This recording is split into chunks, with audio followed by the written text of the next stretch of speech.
अस्सलाम वालेकुम dear student. आज हम क्लास 8 के लिए लेक्चर नंबर 7 कर रहे हैं। So first of all this is Waqar Qasim, lecturer in biology. तो लेट्स स्टार्ट। आज का टॉपिक स्टार्ट करते हैं जिसका नाम है level of biological organization. Student, level कहते हैं दर्जों को, दर्जे। बायोलॉजिकल हम जानते हैं लिविंग को कहते हैं, लिविंग सिस्टम को कहते हैं, और ऑर्गेनाइजेशन का मतलब है बनना। तो हमारे पास लिविंग थिंग कैसे बने हैं, किन किन दर्जों से लेवल से लिविंग थिंग होकर गुजरे हैं, या कौन कौन से लेवल इसमें मौजूद है। तो हमारे पास मुख्तलिफ मिलियन ऑफ ऑर्गेनिज्म मौजूद है अर्थ पर, और इन तमाम ऑर्गेनिज्म में हर एक ऑर्गेनिज्म दूसरे ऑर्गेनिज्म से डिफरेंट है।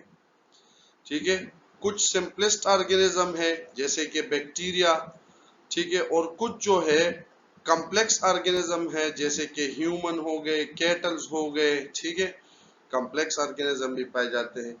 इन सब लिविंग ऑर्गेनिज्म की, इन तमाम लिविंग ऑर्गेनिज्म की जो बॉडी है वो बनी हुई है डिफरेंट पार्ट से, ठीक है, और वो डिफरेंट पार्ट्स जो होते हैं वो फिर ऑर्गेनाइज हुए हैं एक खास अरेंजमेंट के जरिए से, खास तरतीब के जरिए से, खास तरतीब से वो अरेंज है जिसके जरिए से वो अपने जितने भी फंक्शन हैं वो उसको सपोर्ट कर रहे हैं। तो इस ऑर्गेनाइजेशन में हमारे पास सबसे छोटा ऑर्गेनाइजेशन जो है, सबसे छोटा लेवल है वो है एटम, फिर मॉलिक्यूल, और इस तरह ये तमाम लेवल से गुजरकर एक कंप्लीट ऑर्गेनिज्म बनता है। तो चलिए पढ़ते हैं सबसे पहले एटम या एटम के अंदर कौन कौन से पार्टिकल है उसको सब एटॉमिक पार्टिकल कहते हैं। तो हम जानते हैं कि लिविंग थिंग और नॉन लिविंग थिंग ये किस चीज से बने हैं, मैटर से बने हैं, और मैटर जो है उसका स्मॉलेस्ट यूनिट एटम कहलाता है। एटम फिर फर्दर डिवाइड हुआ है इलेक्ट्रॉन में, प्रोटॉन में जिस पर पॉजिटिव चार्ज होता है, न्यूट्रॉन जिस पर कोई चार्ज नहीं होता। तो ये तमाम बॉडीज ऑफ ऑर्गेनिज्म जो है एटम से बने हैं, और ये एटम हमारे पास नेचर में बहुत ज्यादा है, तकरीबन 123 एलिमेंट है, ठीक है। लेकिन इसमें से जो लिविंग थिंग में मौजूद है, जो लिविंग थिंग का स्ट्रक्चर बनाता है, ऑर्गेनाइजेशन में हेल्प करता है, वो है 16। तो ये 16 काइंड के एलिमेंट या एटम जो है उनको हम बायो एलिमेंट कहते हैं या बायो न्यूट्रिएंट कहते हैं। वो बायो न्यूट्रिएंट या बायो एलिमेंट हमारे पास जो 16 है, इनमें से 6 ऐसे हैं जो कि 99% हमारा साइटोप्लाज्म और न्यूक्लियस बनाता है। स्टूडेंट, साइटोप्लाज्म और न्यूक्लियस दोनों को कलेक्टिवली प्रोटोप्लाज्म कहते हैं। उन 6 में से वो एटम है oxygen, carbon, hydrogen, nitrogen, calcium and phosphorus. तकरीबन 99% सेल स्ट्रक्चर इससे बना हुआ है। अदर 10 माइक्रो मॉलिक्यूल जो है वो हमारे पास है। अदर 10 एलिमेंट जो है उनमें से हमारे पास है potassium, sulphur, chloride, sodium, magnesium, iron, cobalt, manganese, zinc and iodine. और ये कलेक्टिवली हमारे पास तकरीबन 1% प्रोटोप्लाज्म बनाता है। यानी हमारे न्यूक्लियस और साइटोप्लाज्म में 1% ये 10 एटम होते हैं, और तकरीबन 99% ये हमारे पास 6 एलिमेंट जो है या 6 एटम जो है ये पाए जाते हैं। अब इनमें से भी सबसे ज्यादा ऑक्सीजन 65% होता है। स्टूडेंट, एमसीक्यूज के लिए भी याद रखना है, अगर आपसे पूछे लिविंग सेल में या लिविंग थिंग में सबसे ज्यादा पाए जाने वाला एलिमेंट या एटम कौन सा है, तो this is oxygen. Okay, next level है मॉलिक्यूल एंड कंपाउंड। तो जब एटम आपस में बॉन्ड हो जाए, एटम आपस में मिल जाते हैं तो उससे मॉलिक्यूल बनता है, और डिफरेंट मॉलिक्यूल या सेम किस्म के मॉलिक्यूल कंबाइन हो जाए तो उससे हम कंपाउंड बनाते हैं या उससे कंपाउंड बनता है। केमिस्ट्री में इसको आपने डिटेल से पढ़ा होगा। कंपाउंड हमारे पास एक केमिकल स्ट्रक्चर होते हैं जो कि 2 डिफरेंट मॉलिक्यूल से बना होता है। मिसाल के तौर पर H2 प्लस O2, तो ये 2 मॉलिक्यूल है, ये मिलकर एक कंपाउंड बनाते हैं, इसको कहते हैं H2O। ओके, अब जो एटम मिलकर मॉलिक्यूल बनाते हैं, उस एटम को मिलने के बाद उसको हम कहते हैं, जो लिविंग थिंग में पाए जाते हैं उसको हम बायोमॉलिक्यूल कहते हैं। हमारे पास 2 किस्म के बायोमॉलिक्यूल है। एक को हम कहते हैं माइक्रोमॉलिक्यूल, जिसका मॉलिक्यूलर वेट कम होता है, इस वजह से माइक्रोमॉलिक्यूल कहते हैं। और एक होता है मैक्रोमॉलिक्यूल, जिसका मॉलिक्यूलर वेट ज्यादा होता है, ठीक है, 10,000 डाल्टन से ज्यादा होता है। 10,000 डाल्टन से ये ज्यादा होता है। डाल्टन का मतलब आप सिंपल AMU ले सकते हैं, atomic mass unit.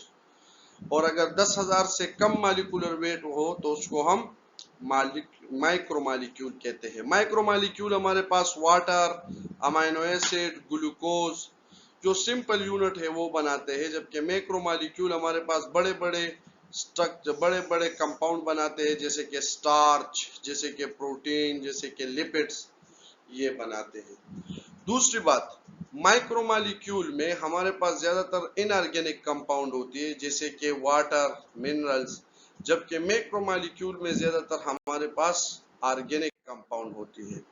Okay, next, ये कंपाउंड ऑर्गेनिक और इनऑर्गेनिक मिलकर इससे तीसरा लेवल जो ऑर्गेनाइजेशन में लिविंग थिंग का होता है वो है ऑर्गेनिल्स। ऑर्गेनिल्स का मतलब है स्मॉल ऑर्गन, ठीक है। तो जब डिफरेंट कंपाउंड ऑर्गेनिक और इनऑर्गेनिक मॉलिक्यूल ये कंबाइन हो जाते हैं तो इससे एक सबसेल्यूलर स्ट्रक्चर बनता है जिसको हम ऑर्गेनिल कहते हैं। हमारे पास ऑर्गेनिल मुख्तलिफ किस्म के होते हैं, माइटोकॉन्ड्रिया, क्लोरोप्लास्ट, राइबोसोम एटसेट्रा।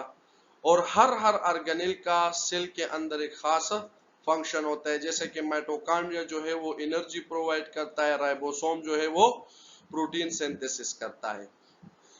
जब ऑर्गेनिल बन जाते हैं, जब ऑर्गेनिल सेल के अंदर आ जाते हैं तो ऑर्गेनिल के बाद नेक्स्ट लेवल जो है वो उसको हम कहते हैं सेल। तो सेल हमारे पास, इसका मतलब है, लैटिन वर्ड है एम्प्टी बॉक्स को कहते हैं, एम्प्टी चेम्बर को कहते हैं, ठीक है। हम यूं भी कह सकते हैं कि cell is the basic structure and function unit of all organism. जितने भी लिविंग ऑर्गेनिज्म है उसका सबसे छोटा यूनिट क्या होगा? सेल होगा। सेल से छोटा यूनिट नहीं होता। जो फंक्शनल होता है, जो कि all activity of life perform कर सकती है, सेल से छोटा कोई ऐसा पार्ट नहीं है। सेल के अंदर हमारे पास मुख्तलिफ किस्म के ऑर्गेनिल होते हैं जो अभी हमने पढ़ लिए हैं, जिसका एक खास फंक्शन होता है सेल के अंदर। यूनिसेल्युलर ऑर्गेनिज्म जो कि एक सेल से बना होता है उसका पूरी बॉडी, जबकि मल्टीसेल्युलर ऑर्गेनिज्म का एक से ज्यादा सेलों से उसकी बॉडी जो है बनी होती है। ठीक है स्टूडेंट, ओके। ये कुछ इंफॉर्मेशन है साइंस एंड टेक्नोलॉजी के हार्ट, ब्रेन, किडनी, आईज और arterial blood vessels are the main target of the hypertension and hypotension. Blood pressure का हाई होना इसको हाइपरटेंशन कहते हैं और ब्लड प्रेशर का कम होना इसको कहते हैं hypotension. Due to the advancement in technology, it is now possible to transplant some of these organ। अच्छा, तो टेक्नोलॉजी की वजह से हम इस ऑर्गन को दूसरे बंदे को लगा सकते हैं। मिसाल के तौर पर हार्ट, किडनी, लिवर, लंग्स को एक से निकाल कर दूसरे में लगा सकते हैं, ठीक है। Are the most commonly transplanted organ, ये मुख्तलिफ ऑर्गन हैं, इनको हम ट्रांसप्लांट कर सकते हो। सबसे कॉमन ट्रांसप्लांट ऑर्गन है, ठीक है। Liver are and then heart, ठीक है। सबसे ज्यादा लिवर ट्रांसप्लांट होता है, उसके बाद फिर हार्ट। कुछ टिश्यू जो है वो उसको भी हम ट्रांसप्लांट कर सकते हैं।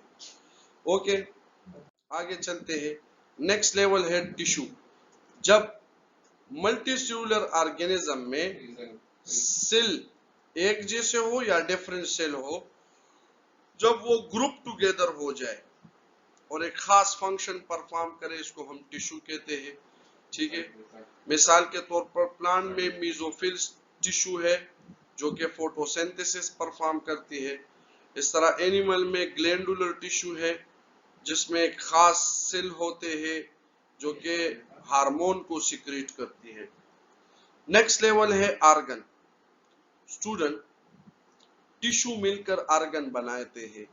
मिसाल के तौर पर डिफरेंट टिश्यू जब इकट्ठे हो जाते हैं एक खास फंक्शन परफॉर्म करने के लिए, तो उसको हम क्या कहते हैं? This is called organ.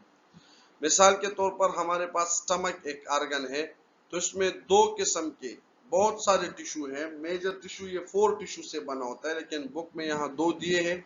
2 major tissue है, जिसमें से एक एपिथेलियल टिश्यू जो कि ग्लैंड्स होते हैं, उसमें ऐसे सेल होते हैं जो कि हार्मोन सिक्रीट करते हैं, जिसको हम कहते हैं गैस्ट्रिक जूस, ठीक है, जो फूड डाइजेशन ऑफ प्रोटीन में हेल्प करता है। फूड में जो प्रोटीन होता है उसको डाइजेस्ट करता है।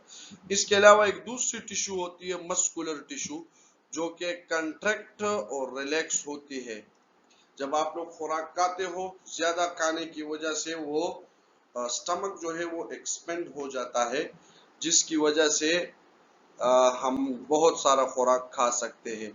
तो ये कंट्रैक्ट और रिलैक्स क्यों हो रही है? क्योंकि इसमें एक और किस्म की टिश्यू है मसल। तो ये मसल और एपिथेलियल मिलकर क्या बनाते हैं? एक ऑर्गन, जिसको हम कहते हैं स्टमक। ऑर्गन मिलकर हमारे पास ऑर्गन सिस्टम बनाते हैं। मिसाल के तौर पर ब्लड सर्कुलेटरी सिस्टम में देखे एनिमल में, तो ये एक सिस्टम है जो कि बना हुआ है हार्ट से, आर्टरी से, वेन से, कैपिलरी से, और एक और टिश्यू भी है इसमें जिसको हम कहते हैं ब्लड। तो ये सब मिलकर एक खास फंक्शन परफॉर्म करता है जिसको हम कहते हैं सर्कुलेशन ऑफ ब्लड। तो बहुत सारे ऑर्गन मिलकर एक खास फंक्शन परफॉर्म करते हो, तो ऐसे ग्रुप ऑफ ऑर्गन को हम कहते हैं ऑर्गन सिस्टम। मिसाल के तौर पर डाइजेस्टिव सिस्टम है, तो उसमें हमारे पास आता है ओरल कैविटी, फेरिंक्स, फिर उसके बाद एसोफेगस, फिर स्टमक, फिर small intestine and then large intestine, ठीक है। तो ये सब पार्ट ऑर्गन है। ये ऑर्गन मिलकर एक सिस्टम बनाता है, किसके लिए? फूड डाइजेशन के लिए। तो इसको हम डाइजेस्टिव सिस्टम कहते हैं। नेक्स्ट है ऑर्गेनिज्म। जब बहुत सारे सिस्टम किसी लिविंग में पाए जाते हैं, जब बहुत सारे ऑर्गन सिस्टम इकट्ठे हो जाते हैं, तो इस लेवल ऑफ ऑर्गेनाइजेशन को हम कहते हैं ऑर्गेनिज्म। जब डिफरेंट ऑर्गन सिस्टम ये collectively form a whole organism, ये सब मिलकर क्या बनाता है? ऑर्गेनिज्म बनाता है। मिसाल के तौर पर अगर हम ह्यूमन में देख ले, तो हमारे पास सर्कुलेटरी सिस्टम है, रिस्पिरेटरी सिस्टम है, डाइजेस्टिव सिस्टम है, और ये सब मिलकर काम कर रहे हैं। इसी तरीके से प्लांट में रूट सिस्टम है, शूट सिस्टम है, ठीक है, फ्रूट सिस्टम भी है, इसमें जाइलम और फ्लोएम एक अदर टिश्यू है, ठीक है, एक सिस्टम बनाता है।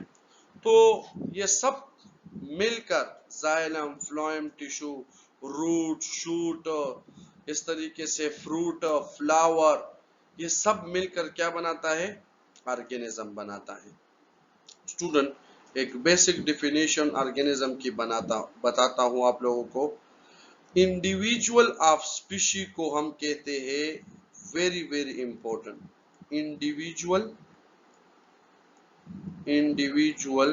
Of species. स्पीशी कहते हैं ग्रुप ऑफ सिमिलर ऑर्गेनिज्म को। मिसाल के तौर पर एक क्लास में जितने भी बच्चे बैठे हुए हैं, वो सब के सब एक स्पीशीज है। इन बच्चों में से एक बच्चा ये ऑर्गेनिज्म कहलाता है। तो individual of species is called organism. इसको आपने याद रखना है, ठीक है। ओके, आगे कहते हैं नेक्स्ट लेवल है। ये कुछ level higher than the organism level, organism level से कुछ हायर दिए हुए हैं। ऑर्गेनिज्म के बाद हमारे पास फिर सेम ऑर्गेनिज्म जब इकट्ठे हो जाते हैं तो उसको हम कहते हैं स्पीशीज। सेम स्पीशीज जब इकट्ठे हो जाते हैं तो उसको हम पॉपुलेशन कहते हैं। जब दो या दो से ज्यादा पॉपुलेशन इकट्ठे हो जाते हैं तो उसको हम कम्युनिटी कहते हैं। ठीक है, और बहुत सारे कम्युनिटी मिलकर जिसमें एनवायरनमेंट के रिलेशनशिप भी हो तो इसको हम फिर कहते हैं इकोसिस्टम। ठीक है, और मुख्तलिफ इकोसिस्टम पूरे अर्थ पर वो कहलाता है बायोस्फीयर। ओके, आप लोगों को डायग्राम से बुक में